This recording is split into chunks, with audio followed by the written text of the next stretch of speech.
ছাত্রদের দ্বারা সংগঠিত একটি কোটা সংস্কার আন্দোলন আর তার দ্বারা একটি নির্বাচিত সরকারের পতন ঘটল। সত্যি ভাবতে অবাক লাগে, মাত্র 36 দিনের ছাত্র আন্দোলনের ফলে একটি সরকারের পতন হলো। আসলে কোন দেশের ছাত্রছাত্রীদের মধ্যে যে কতটা শক্তি রয়েছে, এই ঘটনা তা আরো একবার চোখে আঙুল দিয়ে দেখিয়ে দিল। বাংলাদেশের ছাত্র আন্দোলন নতুন নয়। 1971 সালে পাকিস্তানের হাত থেকে এখনকার এই বাংলাদেশের স্বাধীনতা আন্দোলনও ছাত্র আন্দোলনের মাধ্যমে শুরু হয়েছিল।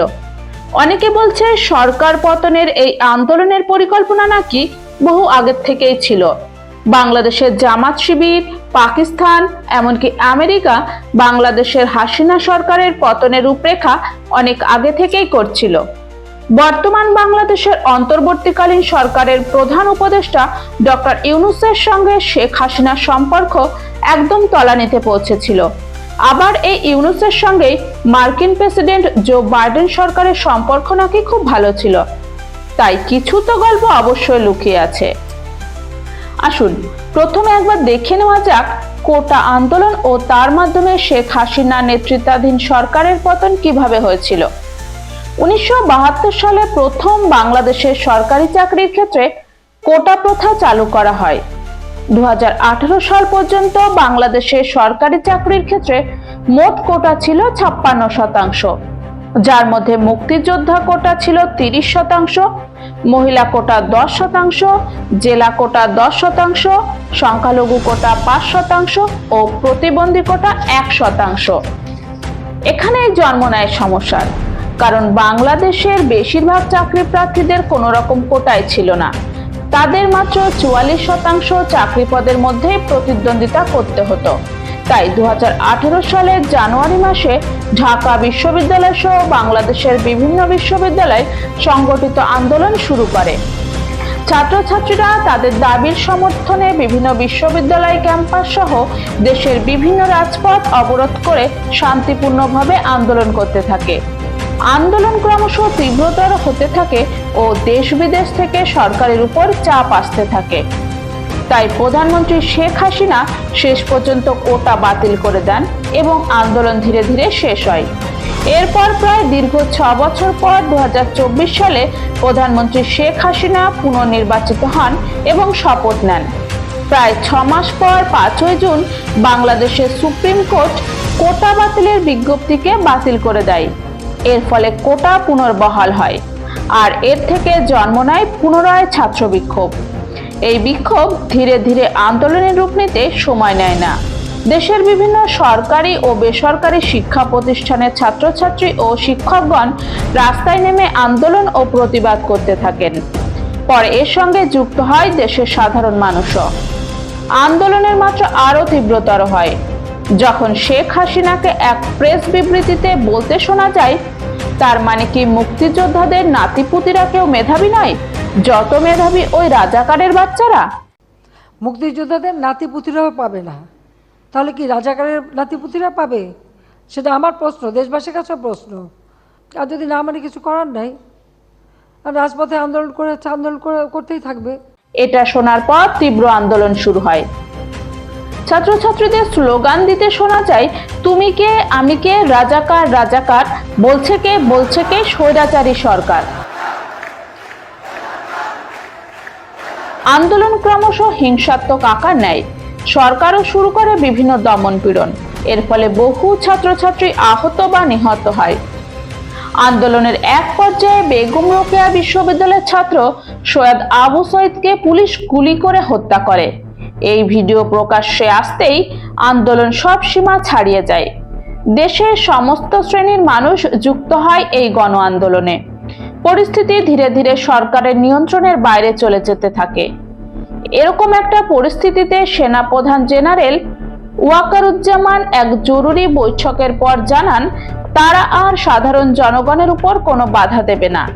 সেনারা ছাত্রদের এই আন্দোলনকে অনেকটা সমর্থন করতে থাকে। তাই শেখ হাসিনার কাছে সরকার বাঁচানোর রাস্তা ধীরে ধীরে বন্ধ হয়ে আসতে থাকে। 5ই আগস্ট ছাত্র সমন্বয়কগণ ঢাকা তথা গণভবন অভিযানে ডাক দেন। তাই ওই দিন সকাল থেকে দেশের বিভিন্ন প্রান্ত থেকে জনগণ ঢাকার উদ্দেশ্যে রওনা হয়।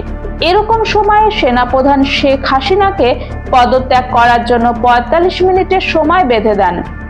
শেখ হাসিনার কাছে আর কোনো পথ খোলা না থাকায় পদত্যাগ করে একটি বিশেষ বিমানে ভারতের রাজধানী দিল্লিতে চলে আসেন।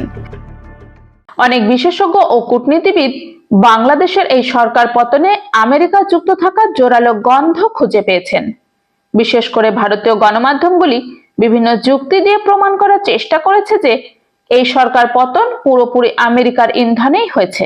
আসুন একবার দেখে নেওয়া যাক আমেরিকা যুক্ত থাকার ঠিক কি ধরনের যুক্তি খুঁজে পাওয়া গেল। আমেরিকা তাদের প্রধান শত্রু হিসেবে চীনকে মনে করে, কারণ তারা মনে করে এশিয়া মহাদেশে চীন একের পর এক ছোট দেশগুলির উপর বিভিন্নভাবে নিয়ন্ত্রণ নেওয়ার চেষ্টা করছে। সেটা ভবিষ্যতে আমেরিকার জন্য মাথা ব্যথার কারণ হয়ে উঠতে পারে। আমেরিকা সমস্ত দেশের উপর প্রত্যক্ষ বা পরোক্ষভাবে নিয়ন্ত্রণ রাখার চেষ্টা করে, সেখানে প্রধান বাধা হচ্ছে চীন। আবার ভারতও দ্রুত বিশ্বের একটি বড় শক্তি রূপে উঠে আসছে।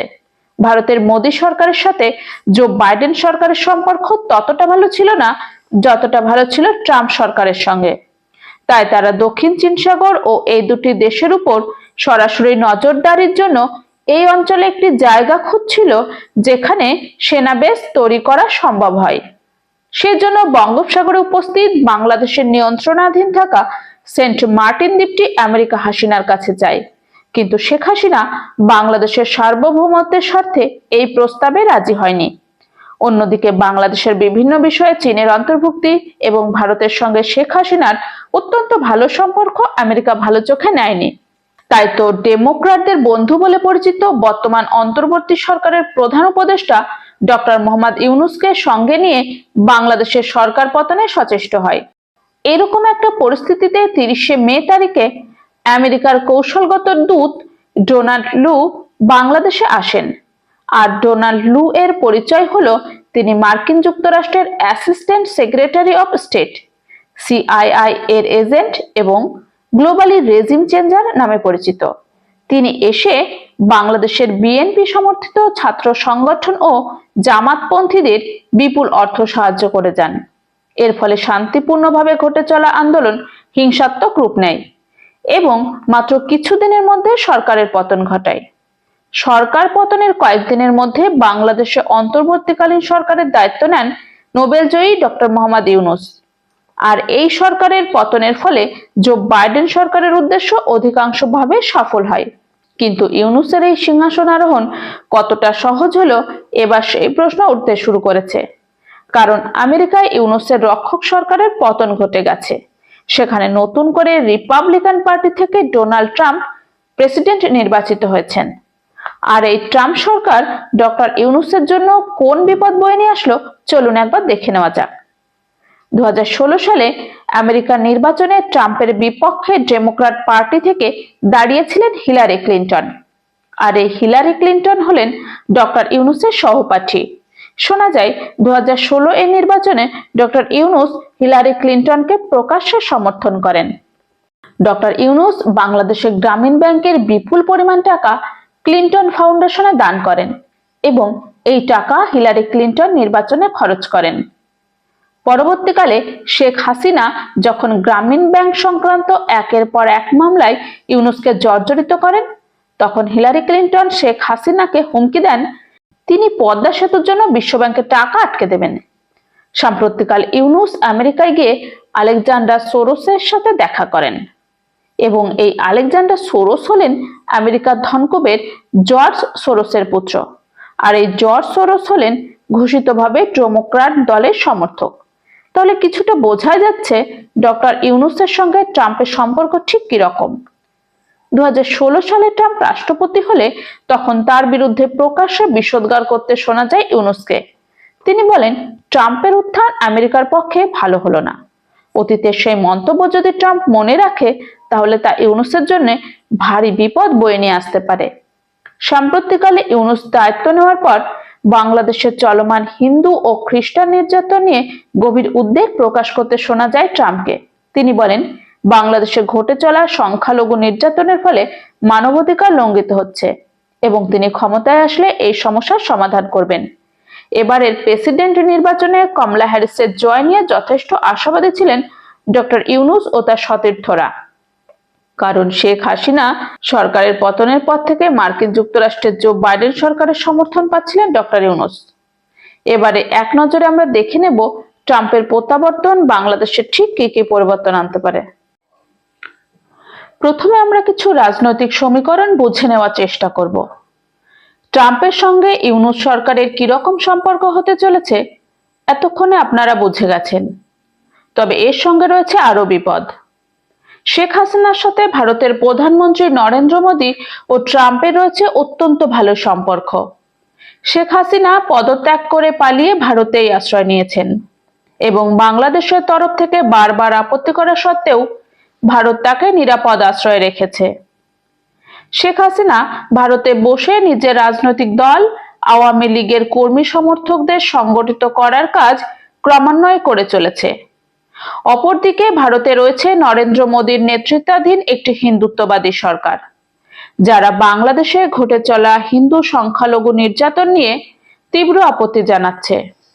আবার শেখ হাসিনার পুত্র সজীব ওয়াজেদ জয় আমেরিকায় বসে সোশ্যাল মিডিয়ার মাধ্যমেও নিজের প্রযুক্তি ও রাজনৈতিক জ্ঞানকে কাজে লাগিয়ে নিজেদের কর্মী সমর্থকদের সাথে প্রতিনিয়ত যোগাযোগ রেখে চলেছে। সবথেকে গুরুত্বপূর্ণ বিষয় হলো বাংলাদেশের রাষ্ট্রপতি মোহাম্মদ সাহাবউদ্দিনের বক্তব্য। সাম্প্রতিককালে তিনি এক বক্তব্যে বলেছেন, শেখ হাসিনার পদত্যাগের কোনো লিখিত ডকুমেন্টস তিনি পাননি। এর ফলে প্রশ্ন উঠতে শুরু করেছে, তাহলে কি হাসিনাকে পুনরায় প্রধানমন্ত্রী পদে বসানোর জন্যই এই পরিকল্পনা? রাষ্ট্রপতির এই বক্তব্যের পর সেদেশের রাজনৈতিক অস্থিরতা আবার বেড়ে গেছে। আওয়ামী লীগ সমর্থিত ছাত্রলীগ বিভিন্ন জায়গায় সংগঠিত আন্দোলন শুরু করেছে শেখ হাসিনাকে আবার দেশে ফেরানোর জন্য। এবার দেখে নেব ট্রাম্প ঠিক কি কি পরিবর্তন বাংলাদেশে ঘটাতে পারে। প্রথমত, ভারতের সাহায্য নিয়ে অন্তর্বর্তী সরকারকে সরানোর জন্য একটি সুষ্ঠু নির্বাচনের ব্যবস্থা করা, যেখানে শেখ হাসিনা দেশে ফিরে নির্বাচনে অংশগ্রহণ করতে পারে। এই নির্বাচনে ভারত চাইবে তাদের নিজেদের পছন্দের কেউ প্রধানমন্ত্রী হোক, যাতে বাংলাদেশে ভারতের কর্তৃত্ব বজায় থাকে। দ্বিতীয়ত, এই পরিস্থিতিতে ইউনূস সরকার যদি চীনের সাহায্য নেওয়ার চেষ্টা করে তবে তা হবে তাদের জন্য আরো বিপদের, কারণ সেক্ষেত্রে ট্রাম্প বাংলাদেশের উপর আর্থিক নিষেধাজ্ঞা সহ বিভিন্ন চাপে বাংলাদেশের পরিস্থিতি আরো শোচনীয় করে তুলবে। তৃতীয়ত, বাংলাদেশের রপ্তানি খাত, বিশেষত পোশাক শিল্প মার্কিন যুক্তরাষ্ট্রের উপর অনেকটা নির্ভরশীল। ট্রাম্প আমেরিকা ফার্স্ট নীতি অনুসরণ করে আমেরিকান পণ্যের উপর গুরুত্ব দেবে এবং সম্ভবত আমদানি পণ্যের উপর বাড়তি শুল্ক আরোপ করবে। এর ফলে বাংলাদেশের পোশাক শিল্পে মার্কিন বাজারে প্রবেশের খরচ বেড়ে যেতে পারে। চতুর্থত, ট্রাম্প সম্প্রতি বাংলাদেশে হিন্দুদের প্রতি সহিংসতা নিয়ে কঠোর সমালোচনা করেছেন। এর ফলে মানবাধিকার রক্ষায় মার্কিন প্রশাসন বাংলাদেশকে নিয়ে আরো সতর্ক থাকতে পারে এবং এ বিষয়ে জোরালো পদক্ষেপ নিতে পারে। এতে বাংলাদেশের অভ্যন্তরীণ রাজনীতিতে অস্থিরতা বাড়তে পারে। পঞ্চমত, ইউনূস এবং মার্কিন ডেমোক্র্যাটদের ঘনিষ্ঠ সম্পর্ক থাকায় ট্রাম্প প্রশাসন বিশ্ব ব্যাংক বা IMF এর মতো আন্তর্জাতিক সংস্থাগুলির সাথে বাংলাদেশের ঋণ গ্রহণের প্রক্রিয়ায় কঠোরতা আনতে পারে। যদি মার্কিন সমর্থন না থাকে তবে বাংলাদেশ এই সংস্থাগুলির কাছ থেকে সহজ শর্তে ঋণ পেতে সমস্যার সম্মুখীন হতে পারে। ষষ্ঠত, রাজনৈতিক অস্থিরতা এবং মার্কিন প্রশাসনের কড়াকড়ি নীতির কারণে বিদেশি বিনিয়োগকারীরা বাংলাদেশে বিনিয়োগে নিরুৎসাহিত হতে পারে। বিদেশি বিনিয়োগ কমে গেলে বাংলাদেশের বেকারত্ব বাড়বে এবং গড় আয় কমতে পারে। পরিশেষে বলি, উপরে বর্ণিত সমস্ত সম্ভাবনায় আমাদের উক্ত বিষয়ে গবেষণা থেকে উঠে আসা তথ্য মাত্র। বাস্তবে কি হবে সে তো সময়ই বলে দেবে। এ বিষয়ে আপনাদের মতামত কমেন্ট বক্সে জানাতে ভুলবেন না। আপনাদের গুরুত্বপূর্ণ মতামত থেকে আমরা প্রতিনিয়ত শিখতে থাকবো।